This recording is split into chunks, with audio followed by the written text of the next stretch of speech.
March 29th, 1461. Palm Sunday. Yorkshire, England. 28,000 men on one side. 40,000 on the other. By the end of that interminable day, between 20 and 28,000 bodies would cover the white fields of snow transformed into red. The bloodiest battle ever fought on English soil was about to begin. A massacre that would last 10 hours without interruption. Brothers would kill brothers on that terrible day.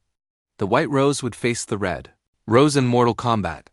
England would drown in its own spilled blood.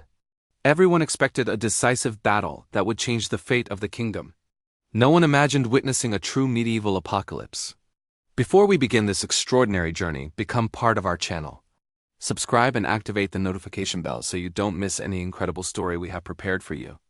The wind blows from the north with implacable polar fury. Snow and hail lash the plains of Yorkshire like 1,000 cutting whips of ice. It is Palm Sunday, but there are no religious processions in that desolate field. There are no olive branches in the hands of men. Only forged steel and accumulated hatred. England has been bleeding for 6 long years without truce. The War of the Roses has transformed the prosperous kingdom into an intermittent slaughterhouse of nobles. Lancastrians against Yorkists in fratricidal conflict. Red against white on the stained banners of combat. Henry VI, the king, afflicted by madness, remains enthroned by the House of Lancaster. Edward IV, the young giant of only 20 years, was crowned 3 weeks ago by the House of York. On the frozen plains between the small villages of Towton and Saxton, 2 immense armies prepare methodically. The dense morning fog mingles with the condensed breath of 68,000 armed men. Never before had such a colossal confrontation been assembled on English territory until that moment. Edward of York stands 6 feet and 4 inches in imposing height. A true tower of trained muscles and unwavering determination. His penetrating blue eyes sweep across the battlefield while white snowflakes land delicately on his polished armor. He was crowned king just 20 turbulent days ago. At that decisive moment, he needs to prove definitively that he is not just an inexperienced boy with a crown. At his feet rests the still warm body of his beloved brother. Lord Rutland had been brutally executed like a dog by the Lancastrians after the Battle of Wakefield. His father, Richard of York, had his head decapitated without mercy. The patriarch's head was displayed on the high walls of York with a paper crown cruelly mocking his royal ambitions. Edward never forgot those atrocities committed against his family. Edward will never forgive those responsible for that immeasurable suffering. On the other side of the fog-covered valley, Henry Beaufort, Duke of Somerset, commands the powerful forces of Lancaster, experienced veteran of dozens of bloody battles. His cold eyes demonstrate decades of military experience. His calloused hands have never trembled when wielding the deadly sword. At his firm side remains the Earl of Northumberland. Lord Dacre accompanies the commanders with absolute loyalty. Knights who carry successive generations of fidelity to the Red Crown. They possess the considerable numerical advantage in that imminent confrontation. 40,000 warriors against 28,000 determined adversaries. They control the strategic, elevated position of the terrain. They carry the legitimacy of a king formally anointed by the church. What these confident commanders do not know is that they are about to face not simply a common army, but a devastating storm of accumulated vengeance. The snow falls denser with the passing of the morning hours. Visibility diminishes dangerously to 100 meters of visual range. The south wind that blows persistently in the faces of the directly at Mowbray with penetrating intensity. His face remains hard as ancestral stone. It does not stop the lances, but it prevents men from running when the lances advance upon them. Lord Fauconberg, Edward's experienced uncle and commander of the Yorkist vanguard, walks determinedly among the positioned archers. Men wearing thick padded jackets carry resistant Welsh yew longbows. Each bow possesses a draw strength of 150 considerable pounds. Each trained archer remains capable of firing 12 arrows per minute with precision. Fauconberg observes attentively the cutting wind that crosses the field. Snow beating implacably from south to north in constant gusts. A cruel smile slowly crosses his weathered face marked by battles. The devil blows favorable to our side on this decisive day. On the elevations to the north of the field, Somerset observes meticulously through the dense curtain of snow. He can barely distinguish the enemy lines through the growing storm. "When will we attack?" asks Northumberland with controlled impatience. Somerset responds with calculated strategy. "Let them come to us. The hill belongs to us. Let them climb painfully to die." But something deep troubles Somerset at that crucial instant. The disturbing silence of the Yorkists' position below. The strange immobility of the adversaries, as if they were waiting for something specific. What Somerset completely ignores is that Fauconberg has understood the battlefield better than any man present there: the favorable wind, the dense snow, the precise geographical position. He would methodically transform the natural geography into a decisive lethal weapon. Edward rides majestically along the extensive front line of his men. His black warhorse, an impressive beast of half a ton, snorts dense steam in the frozen air. He stops strategically before his assembled men. He observes dirty, bearded, deeply exhausted faces from the march. Some are only 15 years old. Others 60 complete years. All know perfectly well that few will see the sunset of that day. My father was cruelly beheaded by those men. His powerful voice cuts through the wind like a sharpened blade. My brother was brutally killed like a pig by those treacherous men. Today we do not fight for lands or disputed territories. We do not fight for gold accumulated in coffers. We fight so that every drop of York blood is completely avenged. So that every widow, every helpless orphan, every mother who cried knows definitively that their dead were not forgotten by history. A profound silence takes hold of the tense ranks. There will be no possible strategic retreat in this confrontation. There will be no surrender accepted by either side. Whoever runs will be killed by me personally, without exception. Whoever fights with courage, whoever fights at my side, will walk with me to eternal immortality. A deafening roar explodes simultaneously from the assembled throats. 28,000 voices shouting a single powerful word: "York, York." The experienced old lord raises his right hand in a combined signal. 3,000 archers simultaneously tense their prepared longbows. "Wait for the favorable wind," Fauconberg commands with controlled voice. Numerous snowflakes dance horizontally across the field, south to north in constant current. "Wait for the precise moment," the veteran commander repeats. The wind increases significantly in intensity. A ghostly howl crosses the valley.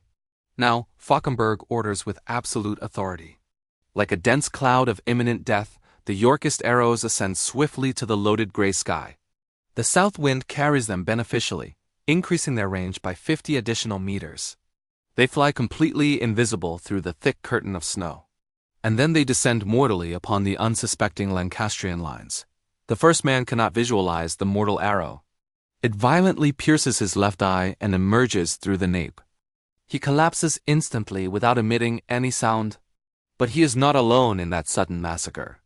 200 arrows find human flesh in the first devastating second. They pierce metal gorgets with force. They pierce carelessly poorly closed visors.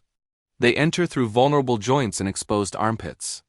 They sweep the first defensive line as if it were delicate grass. Somerset shouts desperate orders to his commanded archers: immediately return enemy fire. The Lancastrian archers hastily fire their arrows. But their arrows fly painfully against the contrary wind, against the dense snow that slows them. They fall tragically short of the intended target. They uselessly stick in the mud 60 meters before the protected Yorkist lines. Again, Somerset orders with growing desperation in his voice. Second Lancastrian volley is fired with urgency. Same frustrating results inevitably repeat. Fauconberg smiles satisfied, observing the plan work perfectly. Let them waste all their valuable arrows. Each one they fire uselessly is one less available. Third Yorkist volley descends upon the exposed enemies. Fourth volley follows immediately. Fifth volley completes the initial massacre. 10 interminable minutes of completely one-sided massacre unfold. The Lancastrian archers are shooting desperately blindly. Their precious arrow stocks diminish dangerously. Meanwhile, the Yorkists simply walk methodically forward. They calmly collect the Lancastrian arrows stuck deeply in the mud, and they fire them precisely back against the enemies. Men fall sequentially like wheat harvested by sharp scythe. Some try to raise defensive shields desperately. But the arrows come from completely impossible angles to predict. They ricochet violently on metal armor. They find vulnerable necks carelessly exposed. They pierce unprotected hands that hold heavy lances. A knight kneels abruptly, 3 arrows stuck deeply in his armored chest. He desperately tries to pray his last words. A 4th arrow brutally pierces his open throat. Somerset bitterly understands the situation. He is losing the battle before it effectively begins. General immediate charge, Somerset orders with absolute urgency. Descend violently upon them before they systematically kill us all. Military trumpets sound thunderously across the field. War drums explode in growing rhythm. And 40,000 determined men simultaneously begin to descend the strategic hill. Edward observes the enemy charge approaching rapidly. Prepare defensive lances, form impenetrable wall, he commands his men. The ground begins to tremble dangerously under their feet. A colossal avalanche of steel and accumulated hatred descends threateningly from the elevations. The massive armies collide violently with the force of 2 continents crashing. The front line instantly disappears in a devastating explosion of blood and iron. Lances pierce armored chests with tremendous force. Axes split reinforced wooden shields. Men brutally trample fallen comrades to reach hated enemies. A Yorkist soldier deeply buries his sword in the stomach of a Lancastrian. The sharpened blade violently tears chainmail. It pierces exposed internal intestines. The man vomits abundant blood and still tries to counterattack desperately. His heavy axe deeply cuts the Yorkist's shoulder. Both warriors fall simultaneously mortally wounded. Neither rises again from the bloodied ground. The king does not command cowardly from the safe rear. He fights ferociously in the pulsing heart of the carnage. His long sword of 5 feet of tempered steel dances in devastating lethal arcs. Each precise blow breaks bones through heavy armor. He brutally severs the arm of an enemy knight. He violently splits the skull of another unfortunate adversary. Hot blood completely soaks his golden armor until it shines red. A threatening Lancastrian giant, larger than Edward himself, advances furiously with a warhammer. The first blow violently strikes Edward's shield, completely shattering it. The second mortal blow, Edward skillfully dodges at the last instant. And his sword precisely finds the giant's vulnerable knee. The man collapses heavily onto the ground. Edward demonstrates no mercy whatsoever. The sword descends implacably upon the exposed nape. The chaotic battle possesses no visible defined lines. There is no remaining military order whatsoever. It is an infernal whirlpool of death where friends and enemies mix indistinguishably. The snow, now deeply stained crimson, makes the ground dangerously slippery. Men fall repeatedly and are trampled to death by their own comrades. And then something fundamental changes in the course of the battle. From the foggy south, through the dense snowstorm, emerges an unexpected new force. The Duke of Norfolk finally arrives at the field. Delayed by the blizzard, lost on blocked roads. He brings with him 5,000 completely fresh and rested men. He finds the Lancastrian left flank completely exposed and vulnerable. For York, for Edward, charge immediately, Norfolk shouts energetically. 5,000 rested warriors fall devastatingly upon Somerset's exhausted flank. Like destroying hammer upon a mobile anvil, the produced effect is absolutely devastating. The Lancastrian line, already intensely pressed from the front, is now brutally crushed from the side. Men begin to retreat disorderly and panic. Retreat becomes desperate running. Running transforms into generalized panic. Somerset observes horrified the collapse of his lines. Do not allow this, maintain the defensive line, hold your positions. But there no longer exists any line to desperately hold. There exists only absolute terror dominating the men. Edward intuitively feels the change in the moment of battle. Advance immediately, break them completely, he orders with renewed determination. The victorious Yorkists, clearly sensing the decisive turn, attack with completely renewed fury. Each blow carries the accumulated thirst for vengeance of 6 long years of war. The Lancastrian army completely fragments in all directions. Nobles cowardly abandon their distinctive banners. Knights desperately tear off their insignias to avoid being recognized later. Common soldiers run completely blindly through the thick snow, implacably pursued by Yorkists thirsty for enemy blood. The only possible escape route, a narrow wooden bridge over the Cock River, now dangerously swollen by recent thaw of snows. Hundreds of desperate men try to cross it simultaneously in desperation. The bridge groans dangerously under excessive weight. It cracks threateningly with sinister sounds. And it collapses catastrophically under the excessive load. Men wearing 40-kilogram armor fall violently into the freezing water. The strong current immediately drags them away.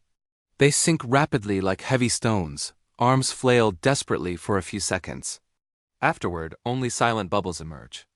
Others try to swim desperately against the current, impossible with the weight of the armor. The weight of the steel inexorably pulls them to the bottom. Surviving witnesses would later report that so many men died in that river that their bodies formed a macabre bridge, a horrendous bridge of piled corpses over which those coming behind tried to run. The Cock River ran intense red for 3 consecutive days. Edward does not order quarter to the defeated enemies. There are no surrenders accepted under any circumstances. Lancastrian found alive is summarily executed on sight. A young enemy soldier, no more than 16 years, kneels crying desperately, "Mercy, I beg, please, I have a mother waiting." A faceless Yorkist knight coldly lowers his sword. "My brother also had a loving mother." He responds without emotion. The sword falls decisively, ending the laments. The bloody pursuit lasts long hours without truce. Yorkists systematically hunt fugitives through dense forests, frightened villages, open fields. There is no safe sanctuary anywhere. Churches are violently invaded without respect. Fugitives brutally torn from sacred altars and killed on the steps. The Earl of Northumberland finally falls in fierce combat, still fighting bravely. Lord Dacre is cowardly shot while removing his helmet to drink water. An arrow pierces his completely open throat. Somerset miraculously escapes by extraordinary luck, precariously hiding in a well. When the sun finally sets, a red disk through the snow clouds, the massacre has not yet completely ended. By the trembling light of lit torches, Yorkists methodically search through immense piles of bodies looking for hidden enemies. Anyone who moves slightly is immediately stabbed. The battle began at cold dawn. It ended only after midnight. 10 uninterrupted hours of unprecedented killing. Monday dawned somber. Monday of Passion appropriately named. The fields of Towton dawn under a white and red shroud. The snow, which fell for 20 continuous hours, partially, covers the scattered bodies. Hands silently emerge from the stained snow. Frozen faces look empty at the empty sky. Torn banners flutter weakly over mounds of corpses. The young king moves like a ghost among the countless dead. His armor is deeply deformed by received blows. His face, spattered with dried blood, seems to have aged an entire decade. He stops before a specific body, a Lancastrian knight still kneeling even in death, frozen in prayer position. Edward respectfully closes the eyes of the unknown man. "Forgive me, God, for all of them, without exception," he whispers softly.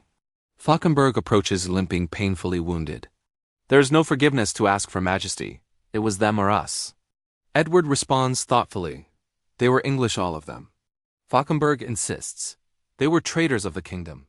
Edward looks long at his veteran uncle. "They were not simply traitors, they were men who believed they were on the right side, exactly like us." Groups of survivors wander lost through the devastated field. Some anxiously search for missing friends. Others only identify known bodies. A Yorkist priest, Brother Thomas, tries to methodically count the dead. He completely gives up after 1,000 bodies. "It is impossible to count all. There are too many. God save us, they are too numerous to count." Estimates vary widely. 20,000, 25,000 dead. Some say 28,000 lost lives. 1% of England's total population died in a single day. Entire villages were completely exterminated. Entire families, from grandfather to grandson, bled together. Towton, Saxton, and nearby villages convert corrals into improvised morgues. But there is not enough available space. The dead are piled in deep common graves. Layers of bodies separated by layers of lime. In barns converted into precarious hospitals, barber surgeons saw irreparably crushed limbs. Men bite leather belts while red-hot irons cauterize wounds. A wounded knight, both legs, brutally severed, delirious in high fever. The men on the bridge call me insistently," he murmurs deliriously. He dies before the following dawn. Birds of prey arrive by the hungry thousands. The sky completely darkens with their black wings. They feast horribly on the eyes of the dead. In later years, farmers would still find human bones. Children would play innocently with ancient skulls. The soil of Towton, the locals say, refuses to forget. On certain days when it rains hard, the water runs red. Edward IV enters York triumphantly as absolute conqueror. The same city where his father's head was displayed with paper crown now lowers its gates to the sun. The streets are lined with completely silent crowds. There is no festive celebration whatsoever. There is profound reverence, palpable fear, immeasurable respect. Edward rides at the front, armor still dirty from recent battle. He deliberately did not carefully clean it. He wants them to clearly see the blood. He wants them to perfectly know the cost of treason. Behind him, 1,000 Lancastrian prisoners march chained. Captured nobles, defeated knights included. Some will be publicly executed. Others, ransomed by their families. An old woman in the crowd whispers, "He is so young." A man responds, "Young but king. Did you see what he did at Towton?" "I heard the river overflowed with blood," she comments. "It was not just the river. The entire land drank death," the man responds. Edward kneels respectfully before the sacred altar. The archbishop conducts a solemn funeral mass, not specifically for enemies, for all the fallen. Heavenly Father, receive the souls of those who departed. Yorkists and Lancastrians without distinction. For before you there are no roses, only lost children. Edward does not raise his eyes during the ceremony. Silent tears run down his dusty face. In the city square, 42 captured Lancastrian knights are publicly beheaded. Their heads are impaled on lances along the walls of York, replacing the Yorkist heads that had been there previously. The cycle of violence continues implacable. Edward formally writes to Parliament, "The battle was won by God's grace and the courage of loyal men. Let it be remembered as a warning. Rising against the legitimate king is not treason against a man, but against England itself." But in confidential private letters, his writing betrays profound exhaustion. "I won, but what exactly did I conquer? A kingdom of widows, a crown bathed in the blood of compatriots." London receives the news with organized processions, but the streets do not sing joyfully. They know that many of those who marched to Towton will never return.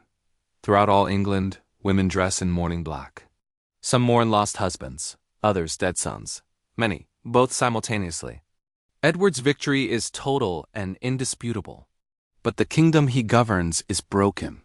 Towton did not definitively end the War of the Roses. It was only the bloodiest of its endless chapters. 10 years later, in 1471, Edward IV, now a 40-year-old veteran, looks out the window of his palace. Premature gray hair, scars that were not there at Towton. The war continued implacable for years. He was briefly deposed from the throne. He recovered the throne through battles. He killed more enemies, made more widows. "How many more need to die before this curse ends?" Edward asks alone. There is no answer, only the wind. Henry Beaufort, who escaped from Towton, continues fighting, obstinately. He organizes persistent rebellions, recruits new armies, swears to avenge the fallen. In 1471, at the Battle of Tewkesbury, he finally falls, executed without any ceremony. Even in his death, he whispers, "Towton, vengeance for Towton." The War of the Roses would only end in 1485. 30 years of intermittent devastating carnage. Smaller battles, political assassinations, constant family betrayals, but none would compare to Towton. Today the fields of Towton are green and silent. Wheat grows where men died, children play where kings fought. But the soil remembers perfectly. Archaeological excavations discovered more than 50 bodies in a single common grave. Skulls split by axe blows, bones cut by swords, men who died facing the enemy. One skull particularly presents 9 separate wounds. The man continued fighting after each one.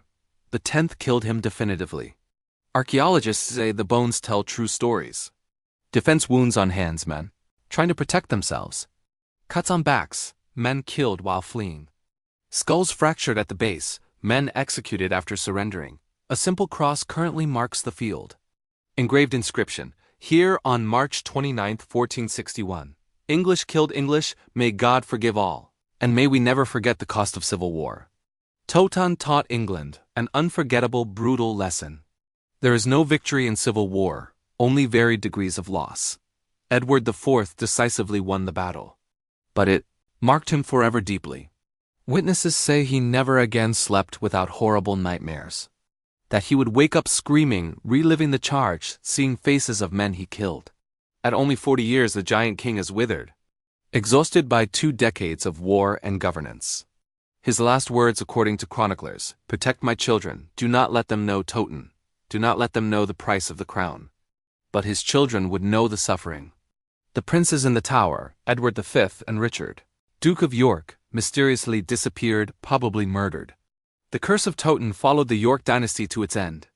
The sun currently sets over Towton, golden and red as in 1461. A local farmer says, "Sometimes in March, when there is a snowstorm, I swear I hear screams, the clash of metal, orders being shouted. My grandmother said the dead still fight, trapped in a Palm Sunday that never ends." Towton was undeniably England's bloodiest battle. But it was not about disputed territory. It was not about accumulated wealth. It was about wounded pride, desired vengeance, the arrogance of believing that violence resolves disputes between brothers. 28,000 men died learning that it does not resolve. England would take another 24 years to accept the lesson. And still today, when snow falls over Yorkshire in March, some say the ground trembles slightly. That ghosts in heavy armor walk in the shadows between the cultivated fields, fighting a battle that ended 6 centuries ago, but whose scars never completely healed. Towton was not just a historical battle. It was the day England looked at itself and saw a monster. If you enjoyed this extraordinary story, subscribe to the channel and leave your comment telling us what you thought. Your participation keeps alive the memory of these events that shaped our history.